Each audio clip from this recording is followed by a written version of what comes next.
estará relacionada con la inervación de la extremidad superior es el plexo braquial. Recuerden que el plexo braquial pues, es una estructura que se forma por las raíces ventrales de los nervios raquídeos desde C5 hasta T1. En ese caso estaría inervando el 99.9999% de los músculos que van a movilizar la extremidad superior, con excepción del músculo trapecio, los romboideos y el elevador de la escápula, ya que el trapecio es inervado por el nervio accesorio y los romboideos y el elevador de la escápula por el dorsal de la escápula, que serían nervios provenientes de C4. Entonces, en ese caso, ese nervio no estaría en relación. Por lo tanto, excepto este grupo muscular, todos los que continúan desde hacia abajo pues van a estar inervados por estas estructuras nerviosas.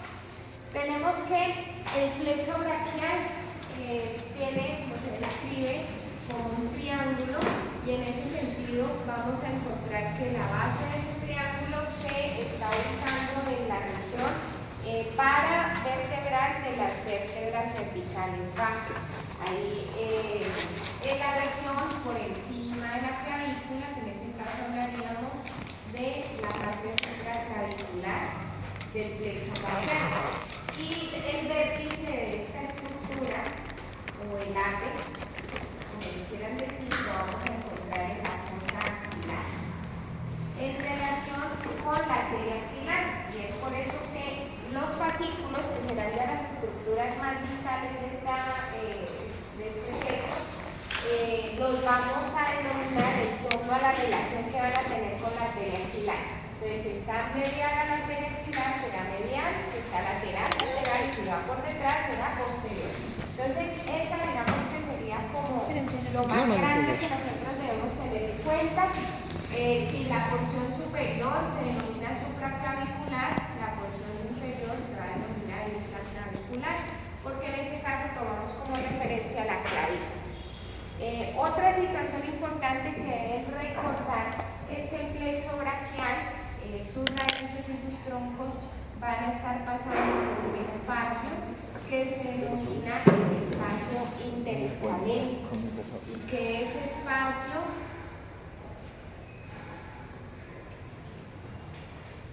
lo forma el escaleno anterior por delante y el escaleno medio por detrás.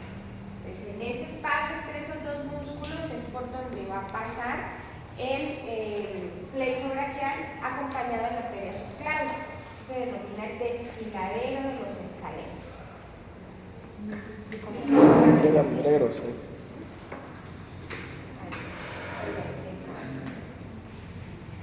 Bueno, como ya les mencioné, toda esta carreta ya se las conté. Tiene forma de triángulo, trígono. En la anatomía todo lo que tiene esa forma siempre le vamos a buscar una base y un ápex. La base estaría entonces en la región paravertebral, en las vértebras cervicales bajas, en la región comprendida entre el escaleno anterior y el medio, que se denomina el espacio interescalénico. Va a pasar por detrás de la clavícula y se va a ubicar en la región de la axila, donde vamos a encontrar el vértice, y va a tener una relación muy estrecha con la arteria axilar. Por lo tanto, vamos a ver que sus fascículos, que serían ya las partes más distales del plexo, se van a denominar en torno a la relación que van a tener con la arteria axilar, como ya se las había mencionado. Si están por la parte interna serán mediales, por la parte externa serán laterales, y si van por detrás serán posteriores. Entonces, esa relación con la arteria axilar es importante, porque es la que nos va a permitir darle como la referencia a los fascículos, que serían la parte más distal. Entonces, en esta imagen podemos observar ya la ubicación del plexo en compañía de los músculos y los vasos que estarían relacionados con él. Entonces, recuerden, generalmente en la anatomía las estructuras son iguales, solamente que por la región la vamos a denominar, o se le va a dar un nombre diferente. Entonces, vemos que el plexo braquial en el espacio interescalénico va acompañado de una arteria subclavia, pero resulta que la arteria subclavia, una vez pasa por debajo de la clavícula, va a cambiar de nombre y se va a denominar arteria axilar. Entonces, más o menos hasta el borde del músculo redondo mayor es arteria axilar, porque allí esa arteria ya se va a ubicar es en este surco que forma el músculo bíceps braquial, que es el surco bicipital medial. Entonces, al introducirse allí, ese vaso ya no se va a llamar esa arteria braquial. Por lo tanto, miren que es el mismo, simplemente por la región va a denominarse diferente. Entonces, en un principio, el plexo braquial se está relacionando con la arteria subclavia. Sigue relacionándose con el mismo vaso, pero entonces ya ese vaso aquí va a ser arteria axilar y por lo tanto, miren cómo se distribuye. Tendremos unas estructuras mediales, unas laterales y las posteriores, pues que no las vemos porque no las está tapando la arteria. Y después, cuando ya pasamos, digamos más o menos, sí, como el borde del redondo menor, un poco más arriba que la arteria axilar, ya vamos entonces a ver la distribución de los ramos terminales, que vendrían siendo todas estas hilitos que se están desprendiendo de ella. Entonces eso vendrían siendo la ubicación y la relación en torno a los vasos que tendría este plexo braquial. Ahora sí veamos cómo se empieza a conformar. Recuerden que ya habíamos dicho que íbamos a tener unas raíces ventrales, y en este caso vamos a ver a C5, C6, C7, C8 y T1. Entonces resulta que estas raíces ventrales van a generar relaciones, y esas relaciones que se van a conformar se van a denominar troncos primarios. En esas relaciones se van a formar 3 troncos, o sea que en un principio teníamos 5 raíces ventrales y a partir de esas 5 raíces ventrales se van a conformar 3 troncos. C5 y C6 se van a unir y van a formar el tronco primario superior. C7 se va solito, forma el tronco primario medio. C8 y T1 se unen y van a formar el tronco primario inferior. Hasta ese momento son digamos que lo que ocurre en la región supraclavicular. Entonces ubicamos las raíces ventrales, ubicamos esas relaciones para conformar los plexos, y ahora los plexos, no los troncos, y a partir de ese momento ya lo que va a suceder aquí va a pasar por detrás de la clavícula y por debajo de la clavícula. Entonces, por detrás de la clavícula, lo que vamos a ver es que todos esos troncos van a dividirse, y al dividirse van a ser divisiones dicotómicas. Entonces, el tronco primario superior se divide en 2, el tronco primario medio se divide en 2 y el tronco primario inferior se divide en 2. Por la disposición de esas divisiones, podemos nosotros decir que cada uno de esos troncos tendrá una división anterior, porque se está yendo hacia adelante, y una división posterior, porque se están yendo hacia atrás. Ahora, ¿qué va a suceder? Las anteriores están en azul, las posteriores están en verde. Entonces, miren lo que pasa aquí. Las divisiones anteriores del tronco primario superior y el tronco primario medio se van a unir, y al unirse nos van a conformar un fascículo que se denomina el fascículo lateral. Entonces, lo que pasa por encima de la clavícula, tenemos las raíces, se unen y forman los troncos. Por detrás de las clavículas, cada tronco se divide en 2, una raíz anterior y una raíz posterior, una división anterior y una división posterior. ¿Por qué anterior y por qué posterior? Por la disposición. Una se va para adelante, la otra se va para atrás. Y ahora esas divisiones vuelven a mezclarse, y al mezclarse se van a formar fascículos. En total, 3. Las divisiones anteriores, el tronco primario superior y el medio, nos forman el fascículo lateral. El fascículo medial se forma solamente por la división anterior del tronco primario inferior, y el fascículo posterior se va a formar por la unión de las divisiones posteriores de los 3 troncos. ¿Listo? ¿Entendido allí? Al final, salimos de 5 raíces, terminamos en 3 fascículos. ¿Qué está sucediendo? Se están mezclando las informaciones axonómicas de todas estas raíces y se van a denominar los fascículos de acuerdo a la disposición que van a tener en torno a la arteria axilar.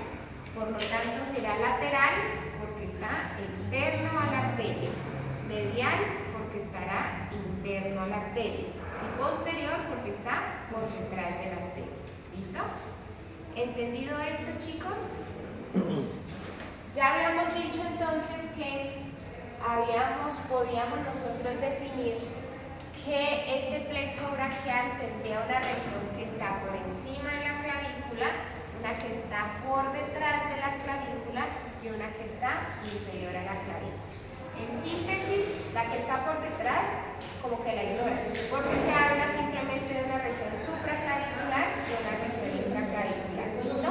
La región supraclavicular, raíces y troncos, y la región infraclavicular conformada por los fascículos. La parte supraclavicular se relaciona con la arteria subclavia y la parte inferior se relaciona con la axilar. Es el mismo vaso, pero pues va a cambiar de nombre por la región. ¿Listo? ¿Entendido? ¿Sí? Muy bien. Entonces, la forma que a mí me parece más fácil de aprender lo que sucede ahora acá es mirar por regiones. Entonces, miremos qué sucede en la región supraclavicular, porque miren que en la región supraclavicular también salen unos nervios, y esos nervios van a ir a inervar la extremidad superior.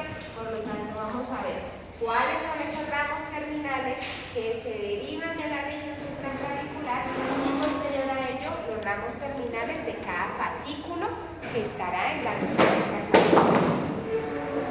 Antes de iniciar la revisión de cada uno de estos ramos terminales, tenemos que recordar que el plexo braquial es una estructura que prácticamente está muy expuesta a daños. Miren que el plexo lumbar y el plexo sacro tienen un esqueleto óseo y muscular que nos protege de manera muy amplia. En cambio, el plexo braquial sí es más susceptible a alguna lesión, teniendo en cuenta que la extremidad se modificó para que pudiera ser más móvil y pues menos pesada, y en ese sentido pues también nosotros perdimos estabilidad articular, que ya lo hemos visto, y protección nerviosa. Entonces, en ese sentido, este plexo es susceptible a daños. Generalmente la que principalmente, pues bueno, ojalá no sucediera, pero es con más frecuencia, si hay un daño en el plexo braquial, la que con más frecuencia sucede es la parálisis de R. La parálisis de R. ¿Por qué me quedaron al revés aquí? Ah, no, mentira, sí, estaba viendo el muñeco que no. Dice, por Dios, pero ¿qué es esto? Claro, ya vi que es un bebé que están haciendo. Bueno, anoche me quedé como hasta las 3 de la mañana haciendo una tarea del doctorado y dormí hasta con el computador abrazado. Yo creo que estoy trabajando. Entonces, bueno, la parálisis de R es la más frecuente. Eso sí lo tenía grabado, me estaba equivocando con la imagen. Resulta que durante la fase ya del alumbramiento, el niño va saliendo a través del canal del parto y saca la cabeza y enrota el tronco. Cuando enrota el tronco, pues sencillo, usted simplemente lo que hace es esperar, ¿no? Cuando le tiran el palo, ¡pum!, el chino sale solo. Pero en algunas situaciones el tronco no rota, entonces el ojo queda atrapado. Las personas que todavía tienen como dificultades para atender este tipo de partos, o por ejemplo cuando lo hacen en casa con parteras que no tienen una muy buena experticia en la situación, van a alar la cabeza para poder de alguna manera ayudarle al bebé a que salga, y al alar la cabeza entonces generan una hiperflexión del cuello que puede romper las raíces superiores del plexo. O sea que aquí podríamos decir que el daño es entre C5 y C6, sería el daño de esta región. Posterior al parto también nos podemos lesionar el plexo braquial, y es como por ejemplo lo que estamos viendo aquí. En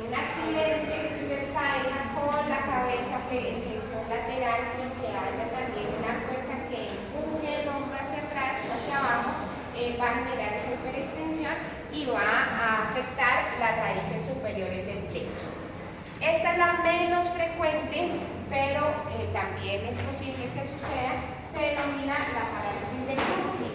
Entonces, en este caso, la lesión es de las raíces inferiores, o sea que ahí hablaríamos de C7, C8 y T1. ¿Listo? Y sucede nuevamente por hiperextensión. Por ejemplo, ustedes, eso es un árbol, como lo vemos ahí, se cayó del comedor de árbol y al final se alcanzó a agarrar de una rama, y cuando se ala, pues entonces puede producir esa lesión. Nuevamente, en la etapa perinatal, el niño no saca primero la cabeza, sino que sacó la mano para saludar, y la persona que lo está recibiendo se azara y le ala el brazo. Entonces ahí hay ruptura de las raíces inferiores del plexo. En ambos casos va a haber una parálisis bastante extensa y encontraremos unas posturas muy características de las lesiones superiores o de las lesiones inferiores. Entonces, la lesión superior, dijimos que era la parálisis de ER. Acuérdense que los niños siempre nacen en posición de flexión, ¿listo? Completamente flexionado. Y el niño va a tener su extremidad en extensión con pronación. Entonces, eso es una característica de una lesión de las raíces superiores. Las raíces inferiores estarían relacionadas sobre todo con la mano. Entonces al niño vamos a ver que no cierra completamente el puño como es lo normal cuando uno les hace el reflejo palmar, entonces inmediatamente cierra la manito, sino que su mano queda como helada. Esa es la característica de esta lesión, porque está en relación sobre todo con el nervio hiato. Entonces lo vamos a ver en esta posición, con rotación externa de la extremidad y la manito helada. Esa es la característica pues, propia que podemos nosotros encontrar en ellos. Ahora sí, ramos terminales que se derivan de la región supraclavicular. En ese caso vamos a hablar de 4 nervios. El dorsal de la escápula, que pues lo metimos aquí, no hace parte realmente del plexo braquial, sin embargo pues él es como un nerviecito que parece que no hiciera parte de ningún plexo, pobrecito, porque en el plexo cervical uno también como que ese no va, y en el plexo braquial uno también como que no, pobrecito, no va. Pero lo ponemos porque de todas maneras sí se deriva de C4, es su principal aporte, pero hay un aporte, puede ser menor, pero existe de C5. Entonces, digamos que en este caso lo vamos a poner allí. Y además está inervando músculos que van a movilizar la extremidad superior. Así que ese nervio se deriva principalmente de C4, recibe un pequeño aporte de C5, se dirige hacia la región interescapular, inerva todos los músculos que están en el borde medial de la escápula. En ese caso, los romboideos, mayor y menor, y el músculo elevador de la escápula. Eso sería su territorio de inervación. Veremos también el nervio torácico longo. Nervio torácico longo, creo que ya lo conocen ustedes, se está originando de las raíces de C5, C6 y C7. Tiene un recorrido lateral en la región pues, del tórax y va a inervar todos los vientres musculares del músculo serrato mayor o serrato anterior. El tercer nervio, que se denomina el nervio subclavio, que también es muy pequeño, se está originando del tronco primario superior y va específicamente para su músculo homónimo, o sea que va a inervar el músculo subclavio. Y finalmente el nervio supraescapular, que también se deriva del tronco primario superior, se dirige hacia la región escapular y va a inervar al músculo supraespinoso y al músculo infraespinoso. Por lo tanto, estos nervios que acabamos de ver están más relacionados con la región escapular y lateral del tórax. Entonces, esos son las raíces que vienen de la región supraclavicular. Bueno, por aquí tenemos entonces el dorsal de la escápula, el que está saliendo por detrás es el nervio torácico longo, el subclavio es ese chiquitico y este es el supraescapular, que me parece curioso que en Necker siempre lo muestran como un nervio muy pequeño, pero cuando ustedes lo ven en el anfiteatro se ve un nervio bastante prominente, es muy grande, entonces en ese sentido no se vayan a confundir porque siempre es un nervio que les genera como dificultad a la hora de encontrarlo, porque quieren encontrar es un ramo chiquitico, pero realmente es un tronco muy grande. Entonces recuerden, dorsal de la escápula para la región medial de la escápula. Romboideo mayor, romboideo menor, elevador de la escápula. El supraescapular para los músculos escapulares, supraespinoso, infraespinoso. Y el nervio torácico longo para el músculo serrato anterior o serrato mayor. El subclavio se ni se ve, sin embargo acuérdense que sale del tronco primario superior y se va para el músculo subclavio. Bueno, entonces en esta imagen podemos ver que con este computador no puedo rayar. Tenemos entonces el borde medial de la escápula y por lo tanto este nervio que vemos aquí es el nervio dorsal de la escápula. Para el músculo elevador de la escápula, romboideo menor y romboideo mayor. Por la espina, aquí vemos la espina de la escápula. Recuerden que cuando la espina se desprende de la cara posterior del cuerpo de la escápula, se forma el acromión y por ahí, por detrás de ese acromión, vamos a ver cómo pasa el músculo supraescapular. Obviamente va a inervar al supraespinoso primero y luego pasa a inervar al infraespinoso. Y en esta imagen lo vemos más. Vamos ahora a revisar el torácico longo. El nervio torácico longo lo ubicamos bajando bien pegadito a la cara lateral del tórax. Algunas veces, o generalmente, también va acompañada de este ramo que viene de la axilar, que se denomina el torácico lateral, arteria torácica lateral o mamaria externa también. Entonces van ahí acompañaditos los dos. Lo encontramos bien pegadito a la cara lateral del tórax. Y eso clave pues no se ve entonces.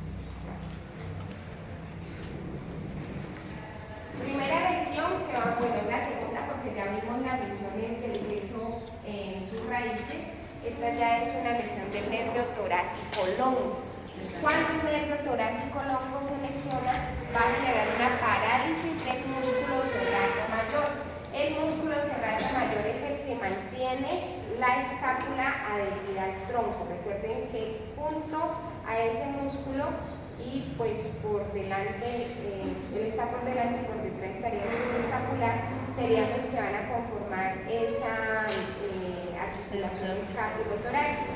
Pues cuando este músculo se paraliza, va a dejar de traer o traccionar la escápula hacia el tronco y cuando entonces hacemos fuerza, por ejemplo hacemos esto, apoyando el brazo sobre la pared, vemos que la escápula se despega. Eso es una escápula alada.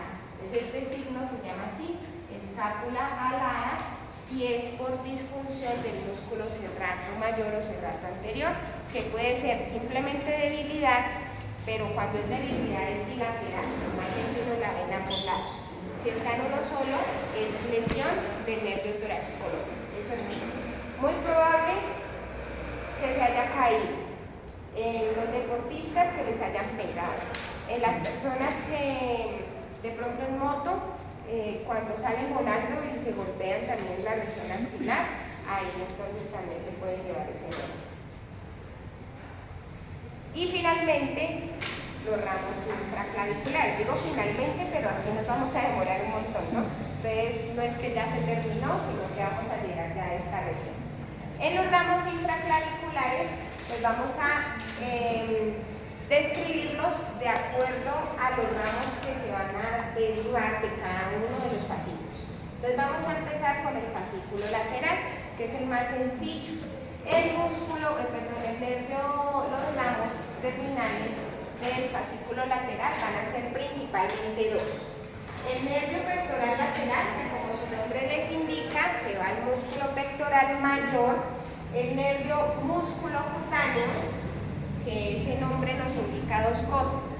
Lleva información motora y lleva información sensitiva. Pues cuando ustedes escuchen o lean el término cutáneo, siempre piensen en piel. Piel siempre relacionenla con sensibilidad.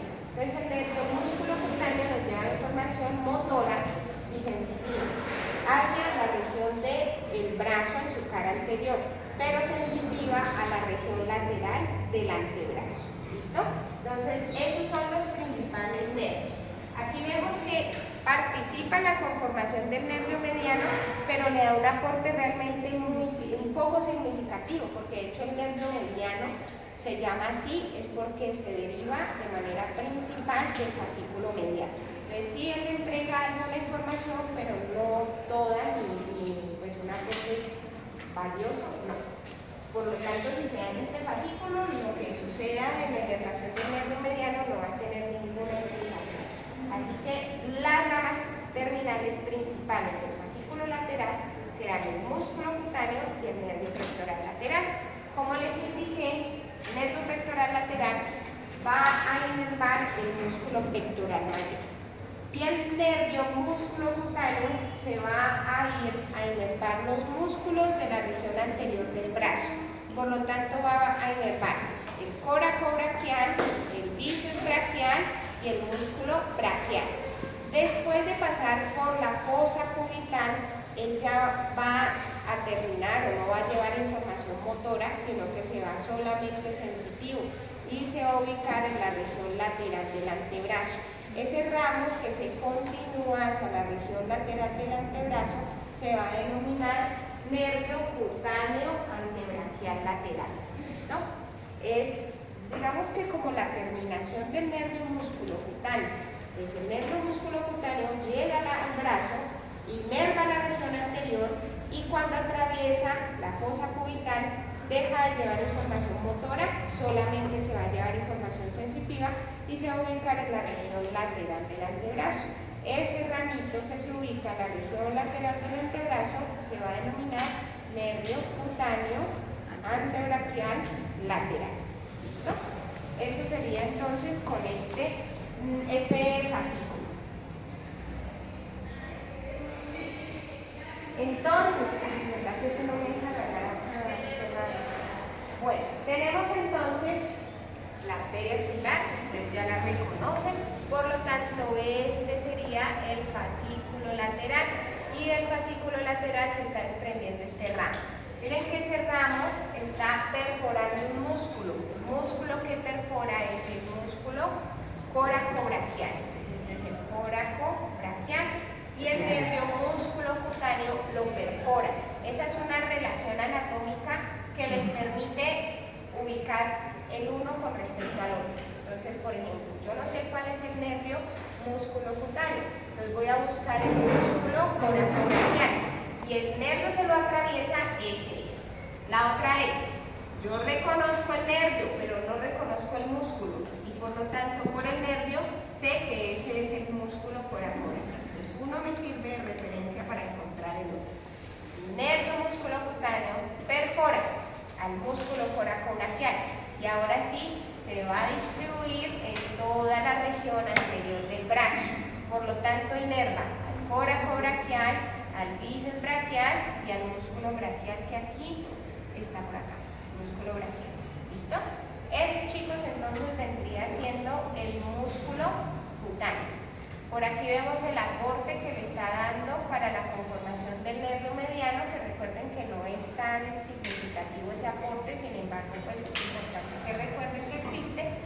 Y pasando por delante de la arteria axilar y llegando a la cara interna del músculo pectoral menor, ahí vamos a ubicar el nervio pectoral lateral. Entonces pasa por delante de la arteria axilar y se va a ubicar en la cara interna del músculo pectoral mayor.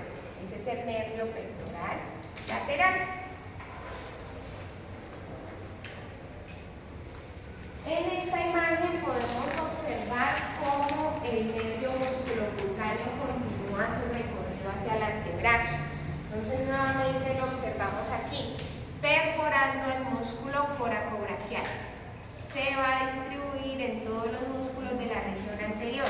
Al llegar a la fosa bicipital, miren que él va a pasar por el borde lateral del bíceps y allí se va a distribuir en la región lateral del antebrazo. Por lo tanto, de aquí para acá sería cutáneo, antebraquial, lateral, sensitivo y acá arriba motor, nervio músculo cutáneo y acá nervio cutáneo antebraquial lateral. que lleva información sensitiva nada más. O sea que va a inervar la piel de la región lateral del antebrazo. ¿Listo?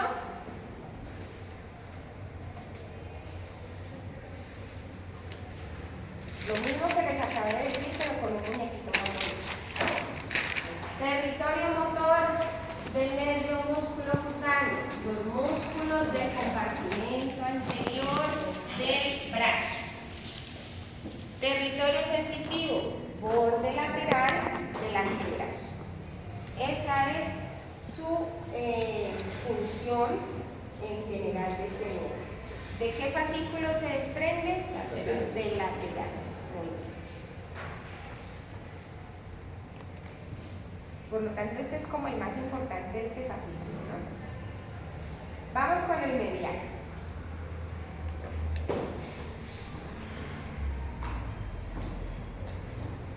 Salen un poco, pero realmente aquí los importantes van a ser tres.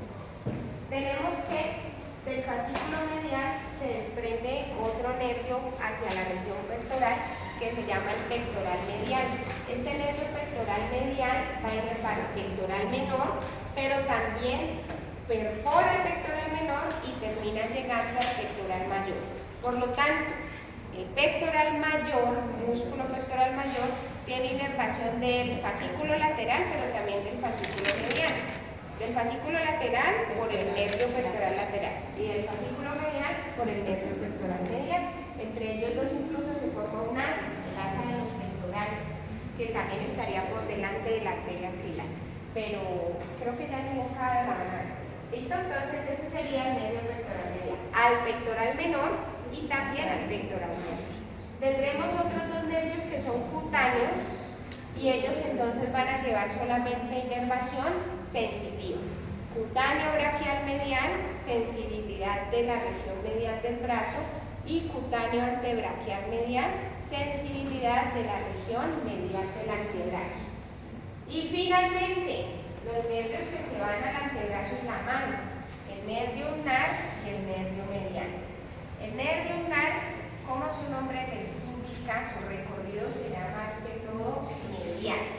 Y el mediano, pues se va al resto de la región del antebrazo y la mano. Entonces, el nervio ulnar inerva los músculos que están en la región medial del brazo y los de la región medial de la mano.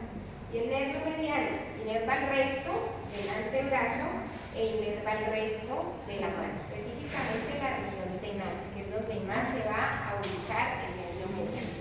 Eso entonces vamos a irlos mirando cada uno de ellos para poder ir especificando sobre todo el mediano y el ulnar. Los primeros, como les dije, de estos importantes, el pectoral medial, que va a originarse del fascículo medial, va a irse hacia el músculo pectoral menor, lo inerva, luego lo perfora y lo atraviesa para luego llegar al músculo pectoral mayor. De su función, su territorio motor estaría relacionado con el pectoral medial, con el pectoral menor también, pero también con el pectoral lateral.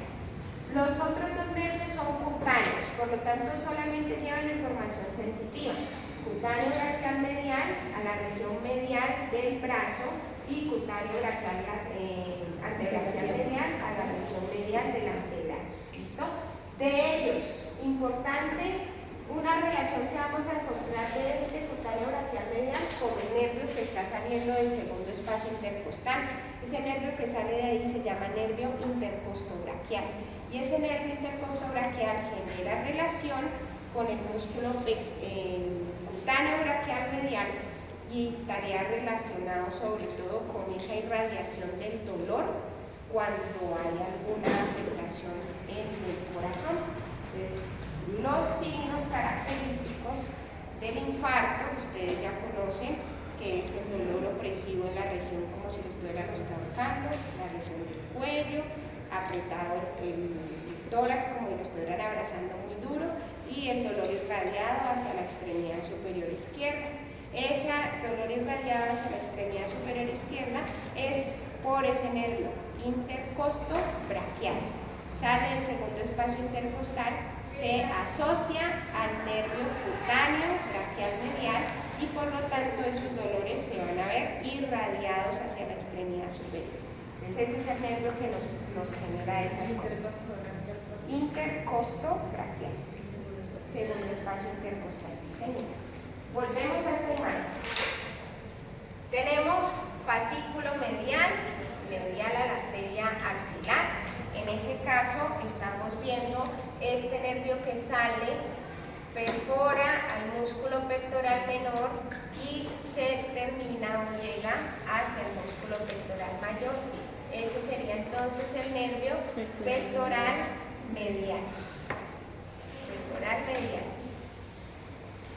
Entonces, inerva el pectoral menor, lo perfora y termina llegando a la cara interna e inferior del músculo pectoral mayor. Ese es el nervio pectoral medial. De los cutáneos, aquí podemos observar el cutáneo braquial medial. Y miren ese cutáneo braquial medial, cómo se relaciona con este nervio que está saliendo allí. Este es el primer espacio intercostal, este es el segundo espacio intercostal. De ahí sale este nerviecito y se une a él.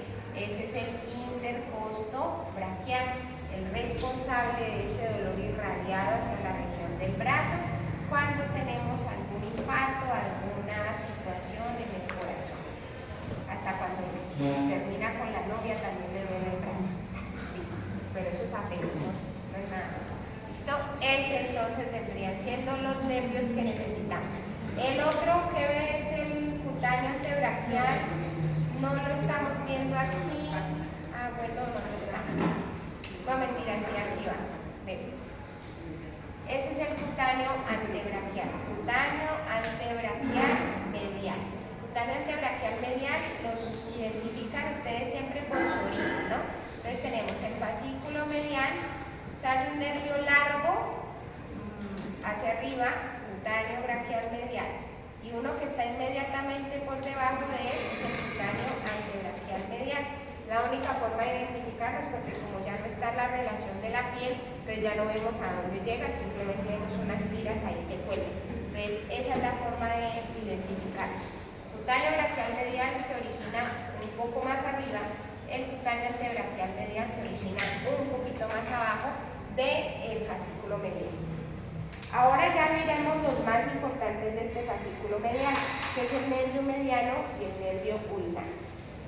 Iniciamos con el nervio ulnar. El nervio ulnar es el nervio que lleva sobre todo, información que es más robusta de las raíces ventrales de C8 y T1. Sin decir y sin desmeritar a los demás, este es el nervio que está más relacionado con estas raíces ventrales.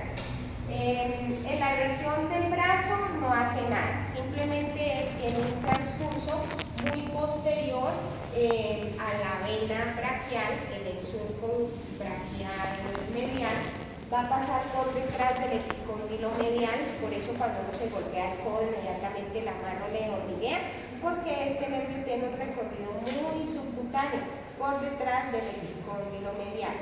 Cuando pasa hacia la región del brazo, va a inervar los músculos que están en relación al borde medial del brazo, del antebrazo, perdón. O sea que va a inervar al músculo flexor ulnar del carpo y un pedacito del músculo flexor profundo de los dedos. Porque acuérdense que el flexor profundo de los dedos está aquí, ¿no? En el borde medial del brazo. Entonces inerva la mitad, se dice, la mitad del músculo flexor profundo de los dedos e inerva completamente al músculo flexor ulnar del carpo. Llega la muñeca, pasa por un canal que se llama el canal del ulnar o de Gullón y se va a distribuir en la región hipotenar, por lo tanto inerva los músculos que mueven el quinto dedo. Va a inervar también a los dos lumbricales mediales, o sea, al tercero y al cuarto. Va a inervar a los interóseos, tanto palmares como dorsales, y después da un ramito que se viene hacia la región lateral y va a inervar al músculo aductor del pulgar. ¿Listo? Entonces, no, ustedes me entendieron, ¿cierto? En el brazo no hace nada, solo pasa. atraviesa este surco del ulnar, que es el que queda por detrás del epicóndilo medial. Al llegar al antebrazo, inerva los que están en el borde medial, por lo tanto inerva flexor ulnar del carpo y la mitad, se dice, del flexor profundo de los dedos. Ahí en la muñeca no atraviesa el túnel del carpo, sino que tiene su propio túnel que se llama el canal del ulnar o del gullón. Ustedes que les gustan tanto los epónimos, ahí se los digo para que... pero ese topónimo no me dice nada. En cambio, el canal del ulnar se me está diciendo que es el nervio ulnar. Ustedes verán, dice canal de gullón. Llega la mano, se distribuye en la región hipotenar, o sea que todos los músculos que van a mover el quinto dedo son inervados por el ulnar. Luego va a coger a los dos lumbricales que están en la región medial, o sea, al tercero y al cuarto. Se va profundo. Inerva los interosos, tanto palmares como dorsales, todos. Y luego da un ramito que se viene hacia la región, ¿se fue la energía? Bajo.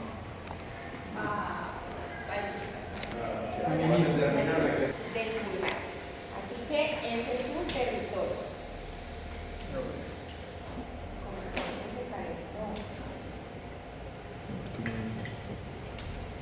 Ay, Dios mío.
Pero tiene un ramo que se va hacia la fosa cubital y en ese sentido nuestro nervio ulnar pues va a atravesar su canal, ese surco del ulnar que está por detrás del epicóndilo.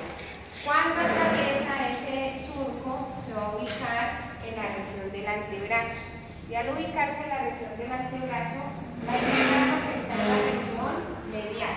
Recuerden, flexor ulnar del carpo y la mitad del flexor profundo de los dedos. De hecho, miren que ahí se ve el flexor profundo de los dedos y él va a darle un aporte a ese músculo flexor profundo de los dedos. Ahora aquí, este espacio que vemos allí se llama el canal del gullón, que lo forma el hueso pisiforme. Ustedes se ubican su pisiforme y lateral al pisiforme estaría el canal del gullón. Entonces ahí va pasando el nervio ulnar. Por aquí. No se mete al túnel del carpo, es como que está de pelea con el nervio mediano, como que nacen de la misma cuna pero se odian, dos hermanos que no se quieren. Parece mi familia. Entonces aquí vemos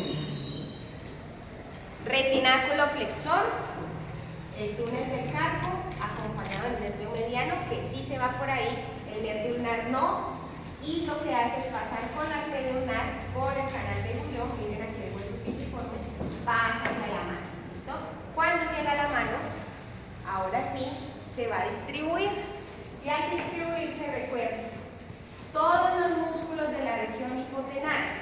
sea que va flexor corto, abductor y oponente del quinto dedo. Luego, me agarro, aquí no están, pero los cojo, los dos lumbricales mediales, o sea, el tercero y el cuarto.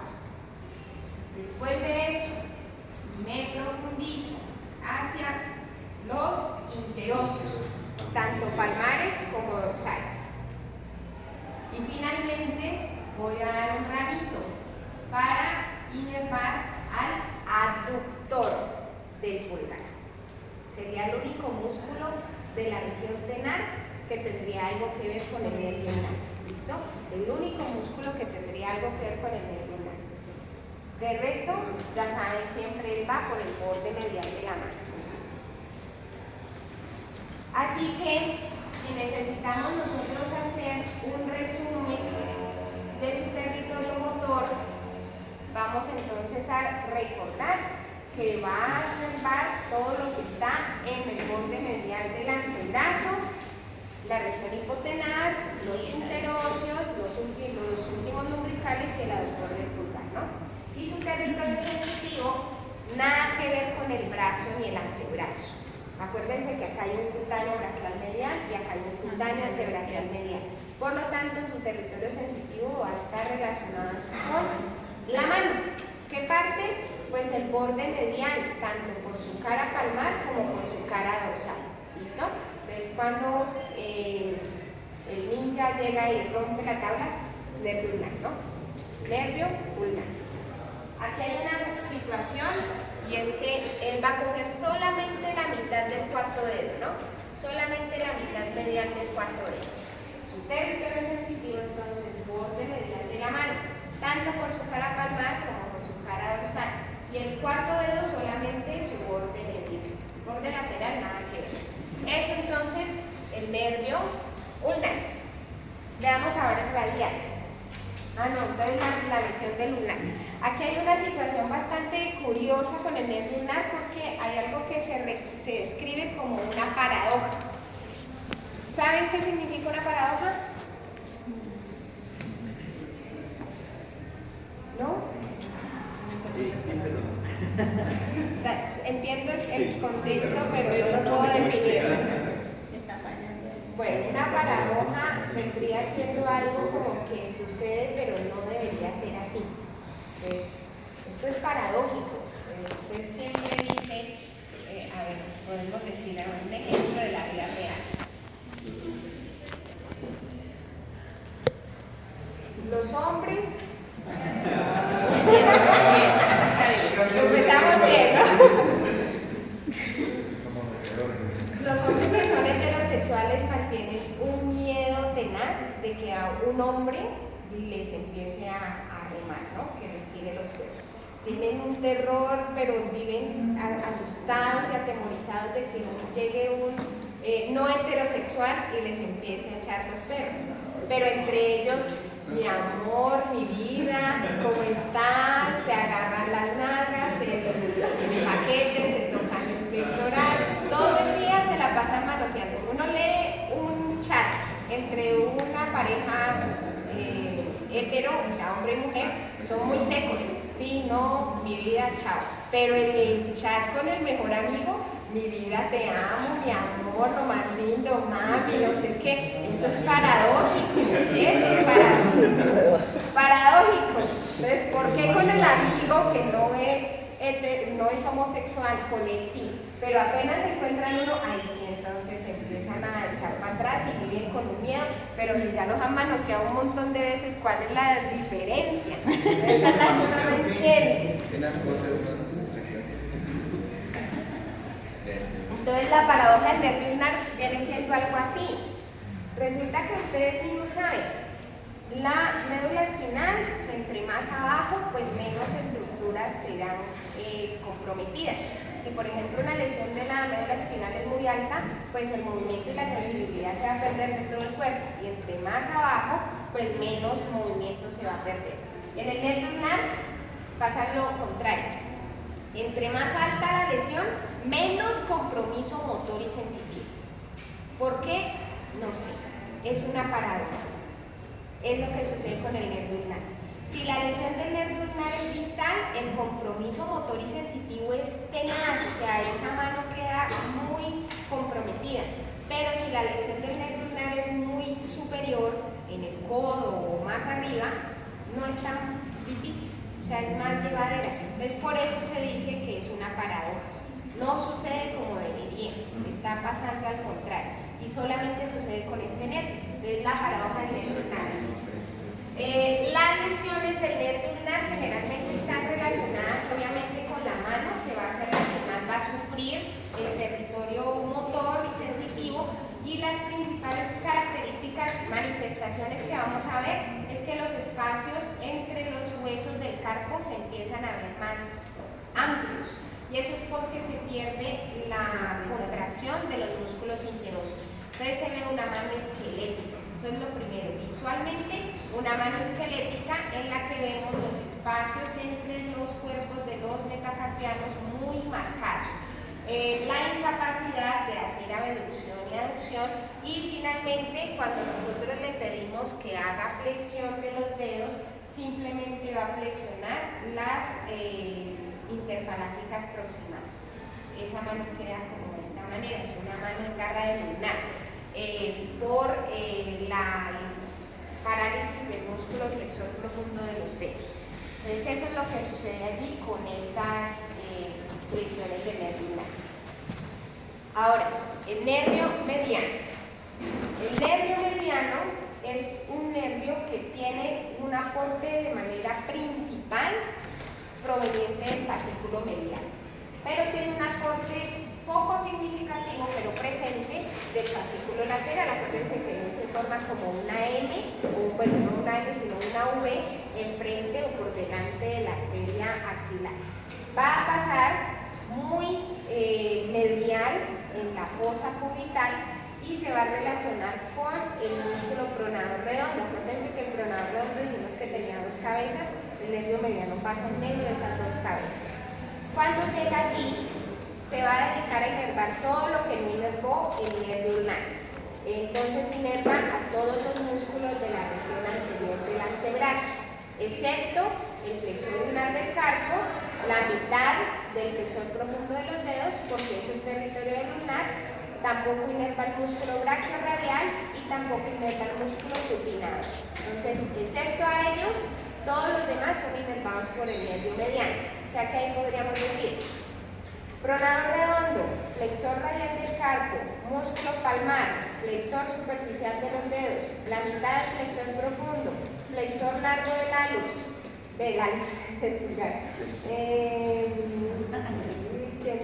y el pronador cuadrado. ¿Listo? No a los del ulnar que ya dijimos, y tampoco el brachiorradial y el supinado. ¿Listo? Esos son los que no va a inervar. En la mano también va a ser lo mismo. Se va a ir hacia la región tenar y va a inervar a los que no inervó el ulnar. Por lo tanto, inerva al abductor corto, al flexor corto y al oponente del primer dedo. Y asimismo al primer y segundo lumbrical. Eso sería entonces el territorio motor. ¿Listo? Recuerden que en la región tenar va a inervar a sus músculos del pulgar, excepto el aductor, porque el aductor dijimos que era el nervio ulnar. Veamos entonces ese recorrido de este nervio.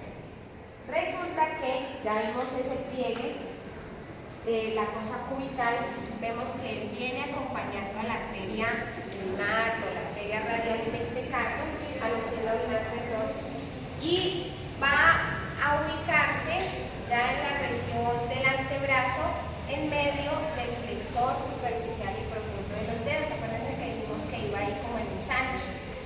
Antes de eso, pues ya inervó a los músculos superficiales del antebrazo, pasa por detrás del flexor superficial de los dedos y por delante del flexor profundo de los dedos, como lo vemos aquí, y va a seguir su recorrido hacia la región de la muñeca para pasar por el túnel del carpo. Miren que él sí pasa por detrás del retinaculo flexor. En ese túnel del carpo pasa el nervio mediano. Al llegar a la mano, entonces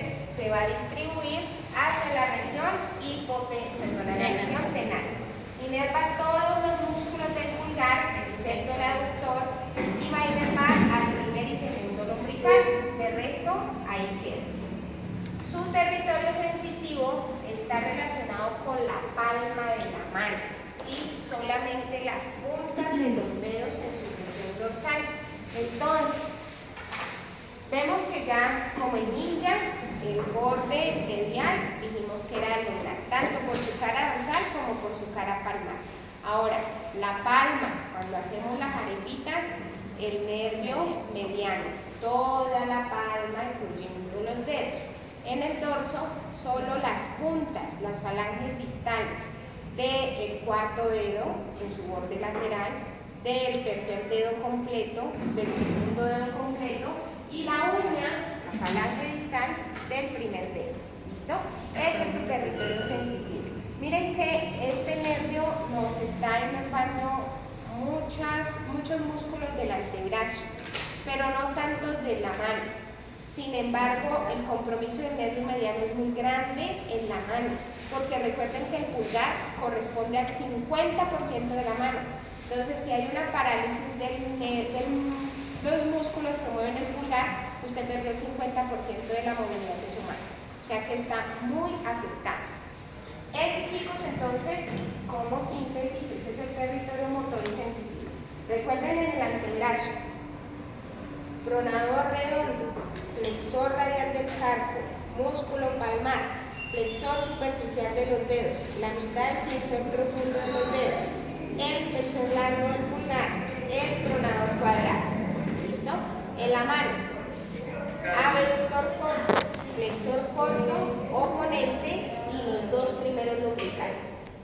Territorio sensitivo, palma de la mano, tanto la cara palmar también de los dedos, obviamente de la mitad del cuarto, toda la cara del tercero, toda la cara del segundo. Y en su cara dorsal, el borde lateral de la uña del cuarto dedo, la uña del tercer dedo, la uña del segundo dedo y la uña del primer dedo. ¿Listo? Ese es su territorio sensitivo. La lesión del nervio mediano, esta sí se va a comportar como es, ¿no? Dependiendo del lugar donde se lesione, pues el compromiso se generará. Entre más alta, mayor compromiso, entre más baja, menor compromiso. Pero entonces allí, recuerden que cuando el nervio va pasando por cada una de las partes, él ya va haciendo sus tareas. Entonces, por ejemplo, acá tenemos la muñeca, tendríamos el codo y acá la axila donde él se comporta. Entonces, una lesión en la axila pues va a comprometer toda la movilidad de los músculos que están en el antebrazo y toda la movilidad de los músculos de la mano que inerva el nervio mediano. ¿Listo? Si la lesión es a nivel del codo, pues prácticamente también va a suceder lo mismo, ¿no? Aquí compromiso motor y sensitivo de la zona. Pero si la lesión es aquí en la muñeca, el compromiso solamente va a ser de los músculos que faltan por inervar. Entonces es como cuando usted sale a comprar el pan, o bueno, no el pan, usted ya no compra pan, los juguitos compran el pan. Usted sale de su casa, lleva 100.000 pesos, ya lo acaban de consignar de la casa, ¿listo? Y cuando terminó acá, pues ya no tenía nada, ¿no? A medida que usted fue haciendo su recorrido, se fue gastando la plata. Por ejemplo, en este trayecto de aquí, se gastó 30.000. Y luego en este trayecto de acá, se gastó los últimos 70.000. ¿Listo?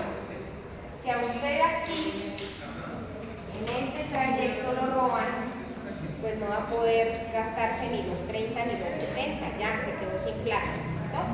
Pero si lo roban a usted aquí, pues lo que se gastó acá quedó, lo que no puede gastarse lo que se tiene. ¿Listo? Eso se los explico porque generalmente cuando hablan del síndrome del túnel del carpo, que es la compresión del nervio mediano, meten un poco de músculos que no tienen nada que ver allí. Porque sí, el nervio mediano pasa junto con los tendones de flexor superficial y profundo, pero él ya los inervó, por lo tanto esos músculos van tranquilos, no han tenido ningún problema. Entonces en un túnel del carpo la persona puede apretar su mano, no compromiso ahí va a ser es del pulgar, porque él es el que falta por inervar. Eso para que lo tengan en cuenta. En ese sentido, entonces, cuando nosotros evaluamos una mano para determinar si hay lesión del nervio mediano, se le pide siempre a la persona que cierre el puño. Entonces, al cerrar el puño, la persona hace esto, flexiona el cuarto y el quinto dedo. ¿Por qué? Porque acuérdense que los umbilicales terceros y cuartos están bien, la mitad del flexor profundo de los dedos también está bien. Lo que se genera es parálisis de esta zona. Si esta persona está haciendo este gesto, ¿en qué lugar se le esmeró el nervio mediano? ¿En el codo o por encima del codo? Porque hay compromiso de los flexores superficiales y mitad del profundo. ¿Listo? Entonces, si él hace esto, es una lesión del nervio mediano alta, por encima del codo. Pero si usted le pide que lo haga y lo hace, pero es el pulgar el que tiene dificultad, donde la relación está en el túnel.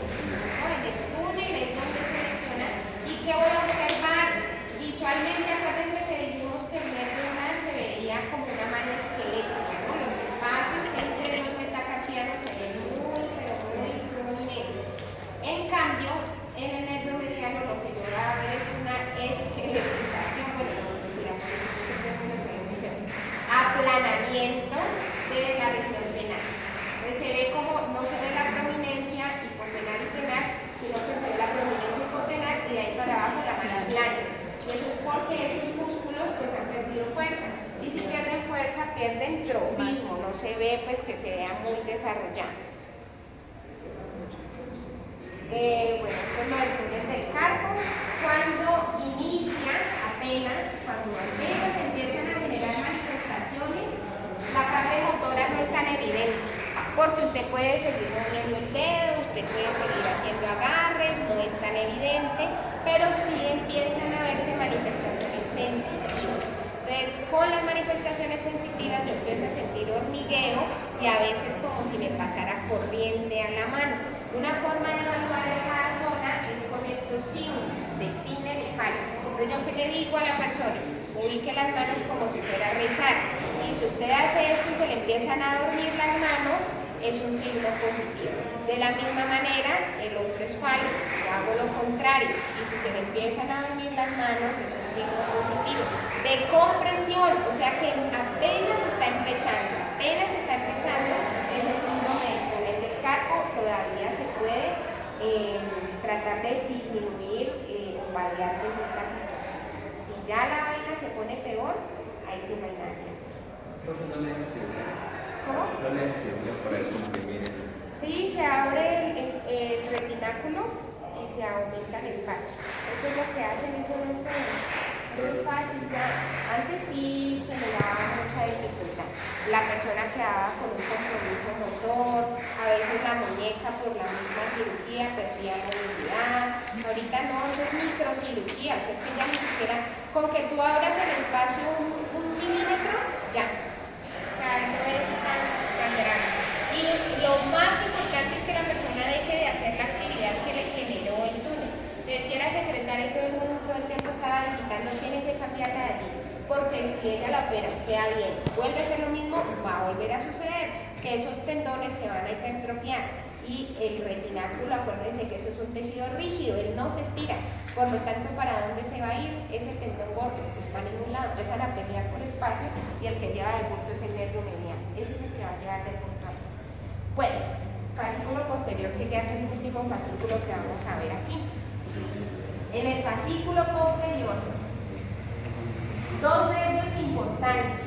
Bueno, no, hay dos son importantes, pero los dos nervios más grandes son el axilar y el radial, porque tienen un territorio un poco más amplio de inervación. Pero los otros que vamos a ver también son súper importantes porque son los que nos van a inervar, por ejemplo, el músculo dorsal ancho, al redondo mayor, al subescapular, y por lo tanto pues son nervios que sí tienen una importancia anatómica real. Entonces recuerden, este fascículo va a estar por detrás de la arteria axilar, casi que ningún cadáver tiene arteria axilar, pero normalmente en las condiciones reales este fascículo está por detrás.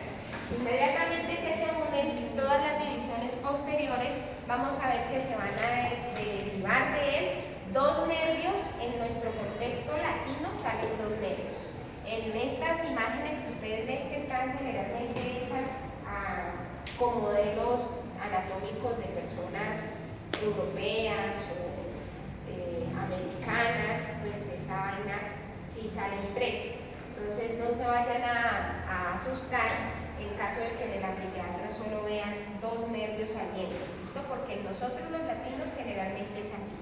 En las anatomías, como lo aparece, como lo estamos viendo aquí, sale un nervio subescapular superior, un nervio subescapular inferior y en medio de ellos el nervio tóraco-dorsal.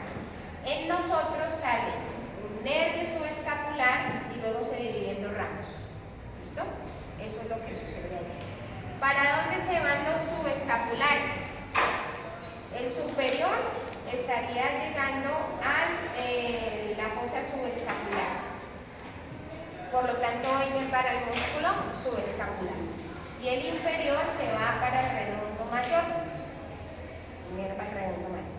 El nervio tóraco-dorsal para el músculo dorsal ancho, o también conocido como latísimo del dorso. Y finalmente, los ramos grandes que se terminan derivando del fascículo posterior.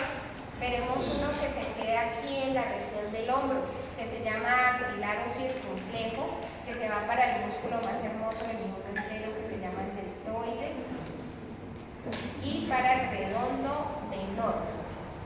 Y finalmente el nervio radial, que se va a distribuir en todo el brazo y el antebrazo. Entonces, citando a mi compañero Martín, todo por detrás. Esto no lo dije, yo estoy citando a mi compañero. Nervio radial, todo por detrás. ¿Listo? Entonces se inervan los músculos posteriores del brazo, los músculos posteriores del antebrazo, y pues en la mano no hay músculos posteriores porque los interocios dorsales ya los inervó el nervio ulnar. Así que esa es su territorio. ¿Listo? Todo por detrás, pero acuérdense que no lo dije yo. No lo vayan a decir que dije yo porque yo no dije eso. Entonces, ahí sí como dicen mis profes del doctorado, criterios de autoridad, no lo diga usted cite a una persona y esa persona es la que le va a echar el agua sucia a usted. Con base a lo que él dijo, yo digo esto, porque me estoy basando en eso. Entonces eso mismo estoy haciendo yo aquí. Como ya les había dicho, chicos, nervio subescapular. Si salen dos, vamos a ver que en medio de ellos está saliendo el tóraco-dorsal. En nuestro contexto sale uno y luego se divide en dos. ¿Listo? Entonces ese subescapular se va a distribuir hacia el músculo subescapular y hacia el músculo redondo mayor. Luego vamos a ver en medio, si sale en el medio, y si no inferior a esta raíz, va a salir el nervio tóraco-dorsal, que se va hacia la región posterior para encontrarlo fácilmente en la cara anterior del músculo dorsal ancho o latísimo del dorso. Y finalmente, bueno, en esta imagen, el nervio axilar, que nos va a inervar al músculo más hermoso del mundo, que es el deltoides, al músculo, bueno, para mí, el músculo redondo menor, y va a dar unos ramos sensitivos, específicamente para la cara lateral del hombro, que va a denominarse el nervio cutáneo braquial lateral superior. Cutáneo braquial lateral superior. En la región donde nos ponen las vacunas. ¿Listo? Las vacunas. La región deltoidea lateral es el lugar del territorio sensitivo del axilar, específicamente con su ramo que se llama cutáneo braquial lateral superior.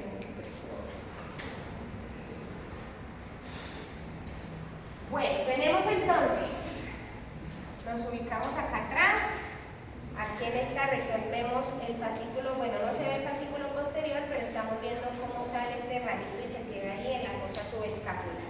Por lo tanto, ese sería el subescapular superior, pues en este caso porque estamos trabajando con estas imágenes de NET. Después de ese, baja uno que se viene hacia el músculo dorsal ancho. Miren que aquí está el músculo dorsal ancho.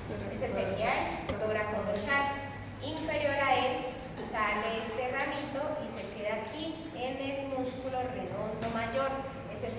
subescapular inferior. Si no existen, acuérdense entonces que este subescapular solo, no le voy a decir ni superior ni inferior, estaría pegadito aquí y luego daría el ramo para acá. ¿Listo? En los otros es más común esto. Sale un subescapular que después se divide en dos. Pero pues no falta que les llegue a ustedes al quirófano o donde vayan a estar un gringo y entonces ahí encuentren 3 nervios en vez de 2. Acuérdense que eso puede suceder. Esto entonces serían los nerviecitos que salen más arriba. Ahora vamos a mirar el axilar y el radial. Del axilar lo ubicamos fácilmente en la parte posterior. En esta región de aquí, que se llama el cuadrángulo húmero-tricipital. En ese cuadrángulo húmero-tricipital tenemos el nervio axilar y la arteria y la vena humerales posteriores, circunflejas humerales posteriores. Entonces, en ese espacio vemos aquí el redondo menor, este sería el redondo mayor. Esta es la cabeza larga del tríceps y este es el músculo deltoides. Músculo deltoides, ¿listo? Allí, entre el redondo menor y el redondo mayor, que ven que se forma un cuadradito, ese nervio que está saliendo allí es el nervio axilar. Entonces miren que ese nervio axilar da un ramo para el redondo menor y el resto se viene para el músculo deltoides. Y también va a dar un ramo cutáneo, que es el que va a inervar la región de la piel, que dijimos que se llamaba cutáneo braquial lateral superior, para la región deltoidea. Ese entonces es el nervio axilar. El nervio axilar es fácil de lesionarse. La principal forma de lesionar el nervio axilar en nuestro contexto es arma blanca. ¿Listo? Es lo que en nuestro contexto es más fácil que suceda. Lastimosamente es así. Pero también tenemos unas situaciones que nos pueden llevar a lesionar el nervio axilar. Por ejemplo, cuando no utilizan bien las muletas. Eso fue como hace un año, yo no sé, un año o dos. Hubo una epidemia de gente en muletas en esta facultad, pero eso al menos habían 2 por semestre. Y lo que normalmente noté, la gran mayoría, y curiosamente en fisioterapia, que no debería pasar, porque son los que le tienen que enseñar a usted a utilizar una ayuda ortopédica. Tienen que indicarle dónde poner el bastón, cómo utilizar la muleta, cómo caminar con las muletas, cómo utilizar la silla de ruedas, ubicarla, pero ellos, Dios mío, eso es lo normal, ¿no? Como dicen el zapatero, ¿cómo es que es? La casa de herrero, cuchillo de la casa, tal cual. Así es uno, así es uno. Así como en paréntesis, yo siempre cuento historias ridículas, pero imagínense que yo empecé a correr y pues se supone, yo tengo maestría en deporte de actividad física, yo debería poder organizar un plan de entrenamiento dirigido. No, yo corrí como si no hubiera un mañana, yo corría todos los días así 10, 15, 20 kilómetros. Obviamente, ustedes se dieron cuenta, terminé con un pie vuelto nada, con un esguince más una tendinitis de los músculos peroneos y a una semana de una competencia. Si yo hubiera sido una persona diferente, yo me habría quedado en casa, porque eso era lo que se necesitaba: reposo, tiempo, medicación, terapia para que el pie mejorara. Pero no, aquí la doña con pregrado y posgrados en deporte y demás, se amarró el pie y corrió la competencia. Entonces, esas situaciones pues son las que les digo que uno nunca al final se pone cuidado a uno, porque en nuestras carreras de salud uno tiende a ignorarse, ya uno deja de existir porque empieza a existir el otro. Entonces usted, turnos de 36 horas, no, pero es que atendí no sé cuántos partos, pero es que saqué del coma a no sé quién, que hice no sé cuántas reanimaciones, entonces usted se siente re bien. Vaya, mírese en el espejo cómo está, hace cuánto no duerme bien, hace cuánto no come bien, hace cuánto no ve a su mamá. ¿Usted se acuerda que tenía novia? Usted sí sabe que tenía novia, algún día la vio en un momento. Tiende a uno a olvidarse de uno mismo. Y entonces es ahí donde todo lo que le sucede a uno deja de importar, porque ahora lo que importa es el otro. Es el peor de todos los pacientes, siempre es un profesional de la salud. porque usted sabe qué es lo que tiene que hacer, pero usted, este man tan exagerado, toda la droga que me mandó, yo que me voy a estar tomando eso, pero después las consecuencias a largo, incluso ni siquiera a largo, a mediano plazo empiezan a verse. Así que creo que lo más importante que nosotros deberíamos empezar a cambiar es que siempre, como en primeros auxilios, el primero siempre soy yo. Primero yo, segundo yo, tercero yo y cuarto ya el otro. Entonces eso creo que es lo que a nosotros nos está fallando. ¿Por qué tenemos tantos problemas de salud mental en los profesionales de la salud? Porque nosotros ignoramos todo lo que nos pasa. Entonces en ese sentido, chicos, empiecen a mirarse ustedes y dejen de hacer beonadas como las que hice yo. Pero en fin. ¿Cómo le fue la competencia? Re bien. Pues, se aguantó el dolor. Me aguanté, los últimos 100 metros iba llorando. No puedo más, ya no puedo más. En la competencia yo no sabía, pero me encontré a mi sobrino mayor y la corrimos juntos. Y yo iba llorando ya los últimos 100 metros. Yo dije, yo ya me voy a sentar aquí. Y él, no, tía, dale, me decía. Me cogió de la mano y yo ya me tiraba al suelo porque tenía el pie así súper inflamado, no podía ya más. Y cuando yo iba llegando apareció mi hijo y yo, no, bueno, obviamente pasé como una semana con el pie como un tamal, pero bueno, valió la pena. Sí. Ahora, como les estaba diciendo, las muletas son otra situación que nos genera lesión del nervio axilar, porque no las sabemos usar, porque a nosotros nos dicen que usted tiene que caminar en muletas si uno se mete la muleta, pero por allá en el hueco axilar que ya le sale por encima de la acromia y resulta que la muleta no se usa así. La muleta debe estar 5 dedos al menos por debajo del pliegue axilar. Usted coge su mano, se la ubica y donde queda el borde inferior de su mano es ahí donde tiene que apoyar la muleta. La muleta no se introduce a la axila, ella se apoya en la región lateral del tórax. Esa es la situación que aquí nosotros nunca hacemos bien y esa es una lesión muy fácil del nervio axilar, se lesiona por compresión.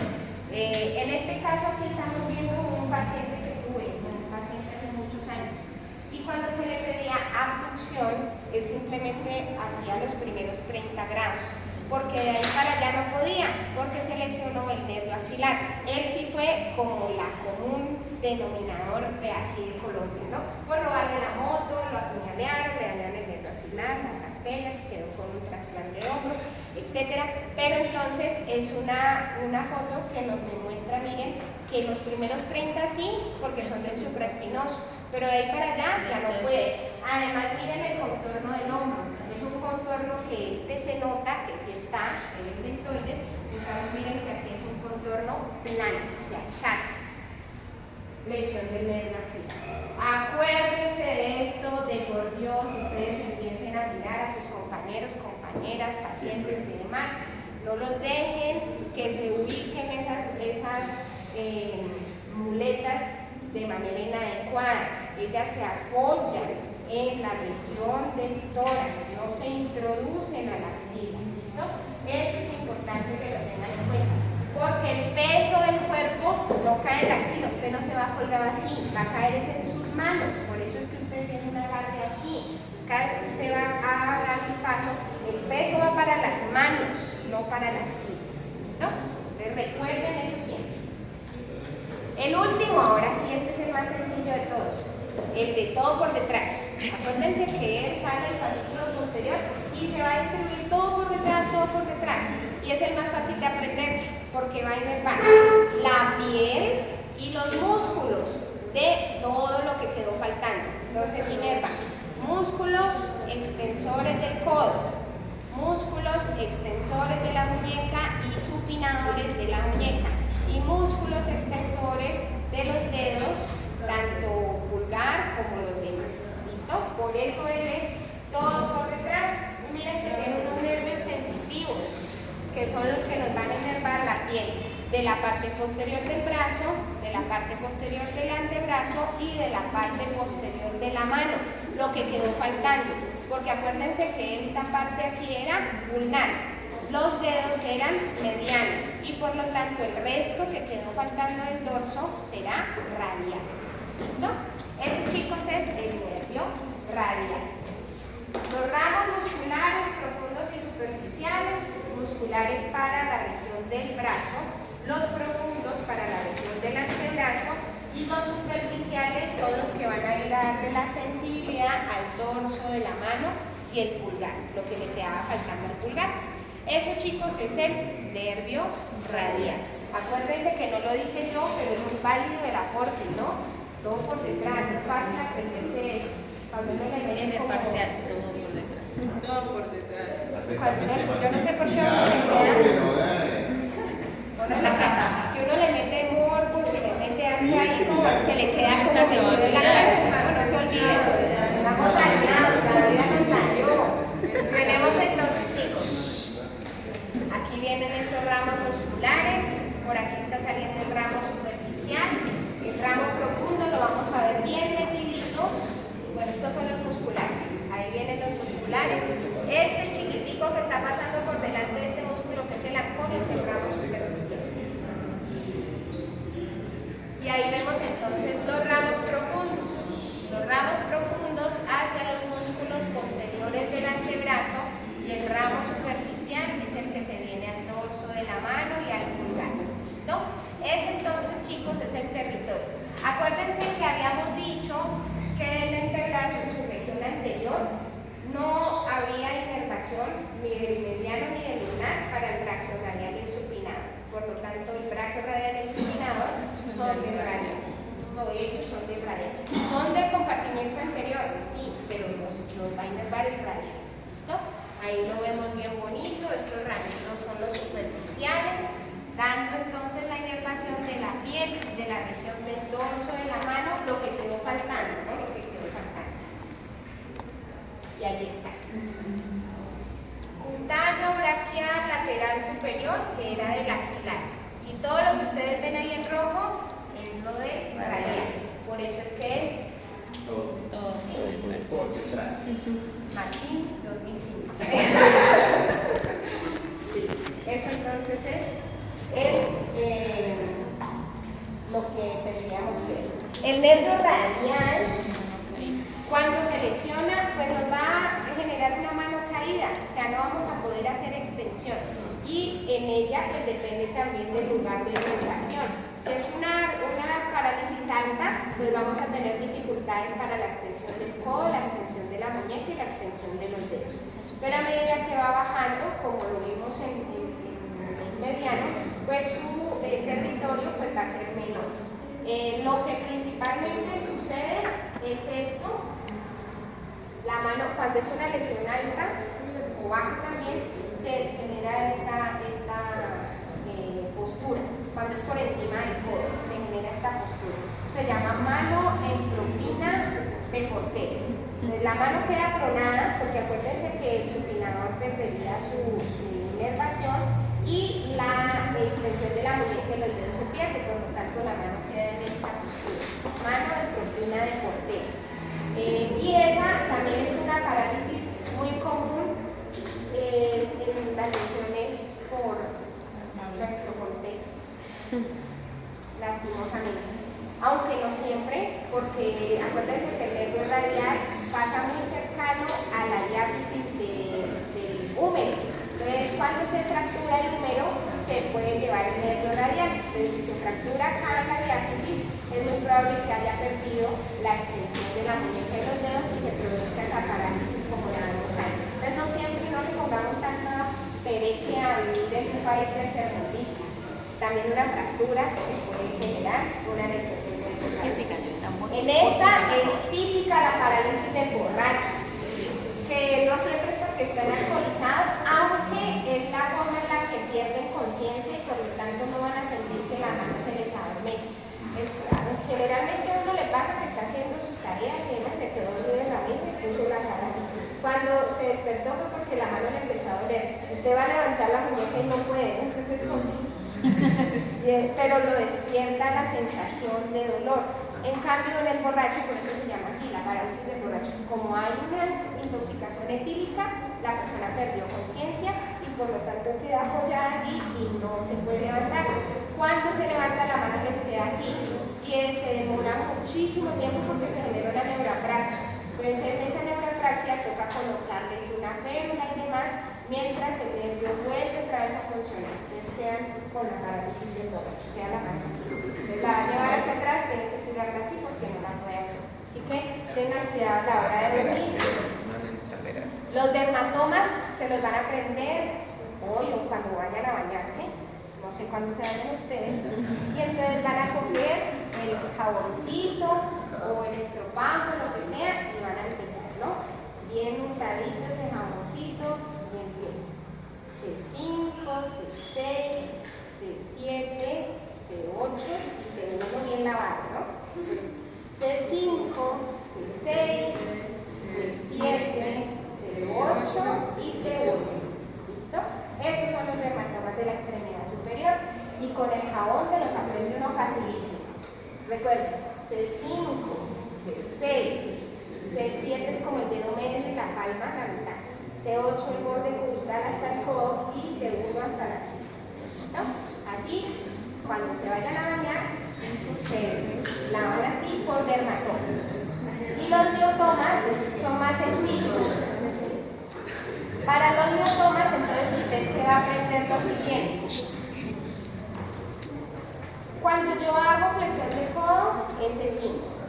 Cuando yo hago extensión de muñeca, C6. Cuando yo hago extensión de codo, es C7. Cuando yo hago flexión de los dedos, es C8. Y cuando yo hago abducción de los dedos, es T1. ¿Listo? Entonces usted se lo va a aprender así. Flexión de los codos, recojo la bandeja, entrego la bandeja, me pagan y me despido. C5, C6, C7, C8 y T1. ¿Listo? Así son más sencillos de aprender. Ahí está. C5, C6, C7, C8 y T1. Así se los aprende.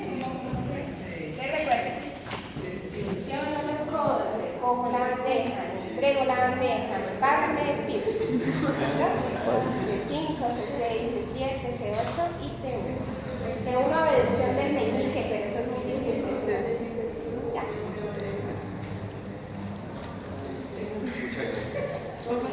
No nos vamos a cambiar.